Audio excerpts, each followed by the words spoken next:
My name is Renuka and today we are making one card by using this chevron pad.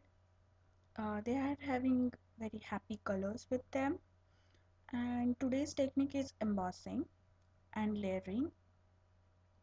So I'm using a white cardstock for a card base, and it is just a plain cardstock, and I'll cut it into half and then I make a tall card. And for matting and layering, I cut black cardstock and the pattern paper cardstock so that we'll have the layers of two card on our card base. And this black cardstock I'll cut in 3/4 inch less than what is the size of my white cardstock. And afterwards I'll cut the pattern paper also, which is less than the black cardstock. Sometimes it's hard to find that what kind of layering and how much gap between the two cardstock you want for the layering, how much border all around it. The simple way to do it, if you are confused with 1/4 and 3/4 and 1/2 of the inches, you can follow the rules as you can get it, or you can just cut on them by the same size, and after cutting them in the same size, then you can cut them 1/4 on only two sides, so you will get the layer. So if for example here I want to do, I'll cut the black cardstock same as white one, and then I will cut it into 1/4 on each the sides. So after layering all these three all the two layers, black and the pattern paper, now I'm using here the emboss technique. In market you can get a different kind of embossing folders. Here I'm using Cuttlebug. You can use Big Shot, Tim Holes, Spellbinders or Sizzix, anyone's embossing and die cutting machine. And according to that, uh, you will get your embossing folders. But most of them are used universally if they are small, like for 4.25 by 5.25. For more details in a Cuttlebug, you can see any other videos. I'm not going through them. So here I run the my two layers from the Cuttlebug, and we'll get the emboss dot pattern. And this is today's technique, the embossing. And you can get a different kind of backgrounds with this. I'm using here pattern paper, but you can make a 1 layer and 2 layer card with the pattern paper. In further episode of in card making series, we will see them also, that how we can use the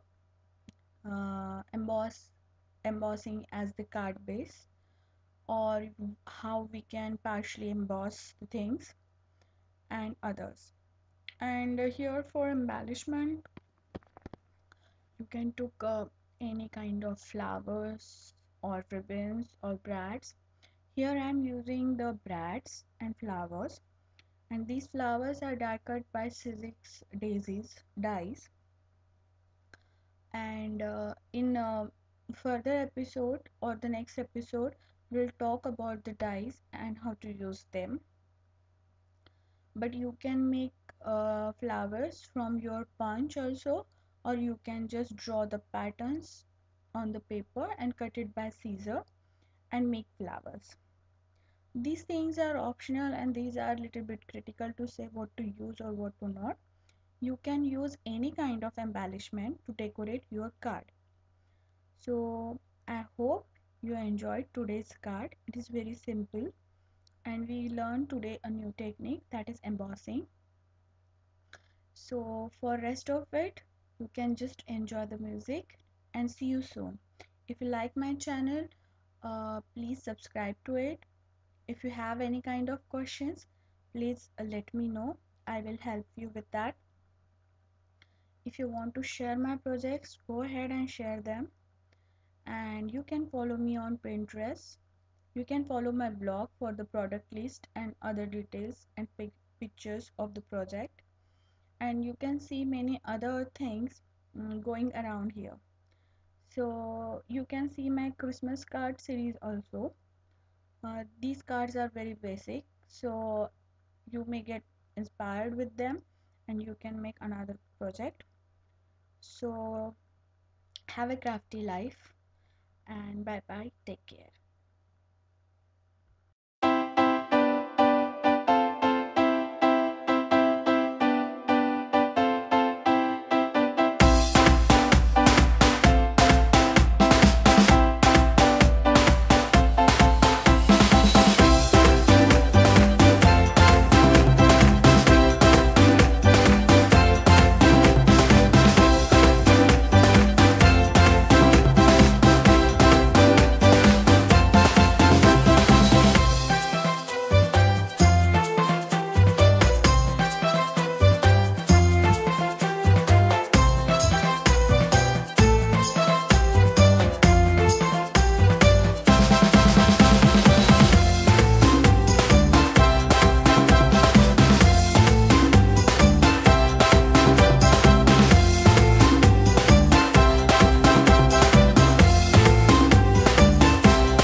Here I am using a 5 petal bunch for leaves, a flower, and I used thank you stamp. You can use any other stamp like happy birthday, get well soon, good luck for the same card. And I hope you enjoyed today's card. So see you soon. Bye bye. Have a crafty life.